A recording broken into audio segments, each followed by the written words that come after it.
Yo, Chucky Old School with another addendum or an update on the two greatest back-to-back years in hip-hop history.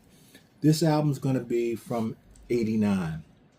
This album right here, that scroll right here, is one of the greatest albums, hip-hop albums ever. Not just of that year, but ever. Because it introduced you to one of the biggest stars in the world right now, Queen Latifah. Now, this album right here, it hits me a little different because it came out in November 1989. I was 18 in November 1989. And what was different about this album was,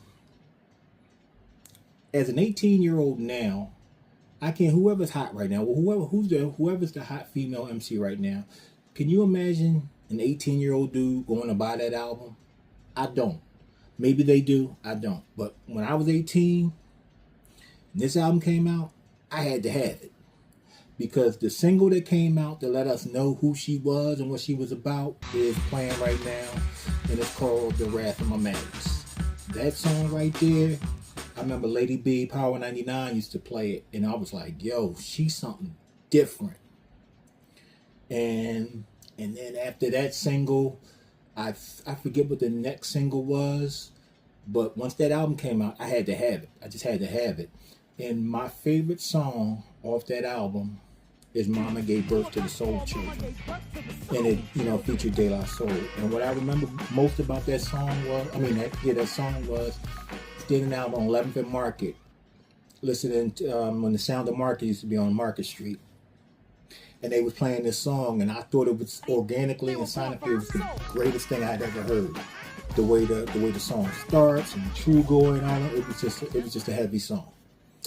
Of course, the monster from that album, well, there were two monsters from that album, but the mini monster was Dance For Me. I mean, everybody knew Dance For Me. It had one of the livest hip hop videos. I've made some mashups using that video a couple times. And that video and that song, that Sly Stone sample pushes it, but Latifah's lyrics pushes it just as much. And then there was the monster that was Ladies First. And the world was introduced to Moni Love. Shouts out to Moni. That was a great song. It was women empowerment. It was sisters with lyrics, and they weren't half naked. They weren't talking about half naked features. There was nothing about a wet ass, nothing in that song. And that's no disrespect to anybody that's got stuff out now. I'm just speaking to what it was. But that album, which again is right here, is one of my favorite hip hop albums of all time. But one of the best albums from 1989.